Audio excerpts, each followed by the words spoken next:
VGC is supported by Patreon. Check out patreon.com/videogameschronicle for more podcasts, ad-free browsing, and extra content. Thank you for your support. Hi folks, it's Jordan from VGC here with some brand new footage of Control Resonant. We recently got the chance to watch a hands-off presentation of some new gameplay from Control Resonant, and we're here to talk all about it. Now, Control Resonant, the sequel to Control, sees you play as Dylan Faden, the brother of Jesse Faden, who is obviously the protagonist of the first game. And Remedy were quick to point out that Jesse Faden, despite rumours to the contrary, will not be a playable character in this game. Now, the game is set in Manhattan, but despite the fact that you're not going to be spending all your time in the oldest house, the aesthetic of the oldest house has spread out across the city of New York, as you can kind of see in that clip there. All the brutalist architecture and the very stark colours. We've got a little look at the map here. The two zones that they showed so far are Central and Downtown. This isn't an open world game, it's zones connected by a central zone, which to me I think is a good choice. An open world Manhattan would really get away from kind of what Remedy do best, and as you can see here, just from the look at that brief zone before Dylan fell into the gap, that's kind of what you should expect. Stuff that gives the idea of being open without actually being able to go everywhere.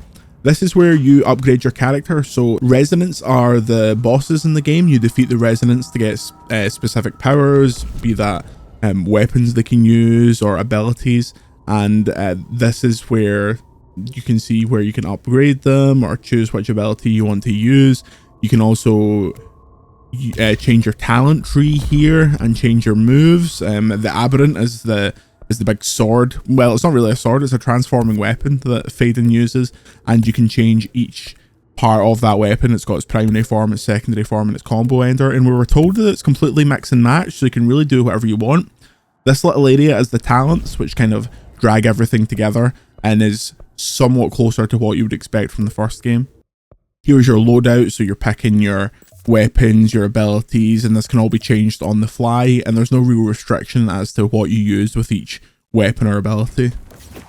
Here we get a look at a bit more gameplay. The graphics look absolutely ridiculous as they did in the first game. Obviously now it's a melee focused game. The original game was a third person shooter, which I love the original game, and I think when a lot of people saw the trailers and the announcement for this game, they were perhaps a little bit confused as to why they're changing from the third person action to this first person highly kind of kinetic third person action. It almost kind of reminds me of Insomniac's Spider-Man's games.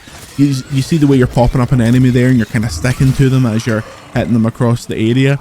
I think that the gameplay itself looks really good. Like, this looks like it'll be a lot of fun to play, and combining those kind of control abilities like the telekinesis and things like that with your sword, I think is going to be a really compelling gameplay loop. I think the number of enemies on screen is obviously significantly larger because you're dealing with them in a different way. You can see there that little blue thing to your left, that's something that you created to like help you out. So there's a lot of different ways to approach combat, whereas in the first game, as much as I love it, I do feel like I spent a lot of the time just force pulling and pushing people off high ledges or throwing them into walls and things like that. While that is fun, I don't think it's quite what people wanted from a full sequel. And now we're back to the original trailer. So from what I saw in this gameplay presentation and hearing from the senior leadership team at the game, I'm very excited. I love Remedy games. Remedy are clearly one of my favourite developers, and I'm confident at them taking another swing at something. It would have been really easy to make Control 2 and just make it another third-person shooter set in a similarly kind of creepy environment, but I think the big changes in terms of the size of the world here and what you're actually doing in the game are pretty cool. There are the main mission, which is Dylan's like main quest. There's also side missions and little activities throughout the world, which you assume those little smaller things will be where you get your Remedy humor, where you get your weird moments. But I think that the overall narrative, I've got no worries at all that the narrative will be strong. We got a little look at one of the new characters as Zoe De Vera, but they said they will be showing more about characters and the Remedy world building in the kind of months to come, because this is a 2026 game currently, and I'm looking forward to it. I think that this has a chance to really cement the Control franchise. A lot of people really loved that first game, but I feel like between Control and Alan Wake, generally people know Alan Wake more. And like with the first Alan Wake was a great game that a lot of people loved, but Alan Wake 2 was game of the year for VGC, and it was like a huge critical hit.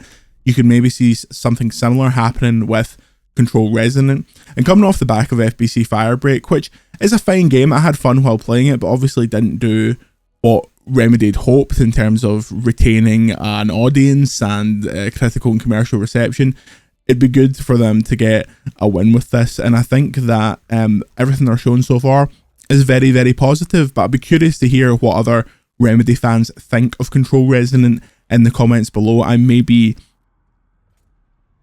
unaware that it's actually causing great consternation within the Remedy fandom. I think it's also worth noting that while they're making Control Resonant, they have another creative team, Sam Lake's creative team, making his game, and they're also making the Max Payne remakes. So there's a lot coming soon from Remedy, but for me, Control Resonant is one of my most anticipated games of the year, and I look forward to actually getting my hands on time and playing it as soon as possible. Thank you very much for watching this Control Resonant gameplay. Let me know what you think of Control Resonant in the comments below, and if you're interested in supporting VGC, you can head over to patreon.com/videogameschronicle, and we'll see you next time. VGC is supported by Patreon. Check out patreon.com/videogameschronicle for more podcasts, ad-free browsing, and extra content. Thank you for your support.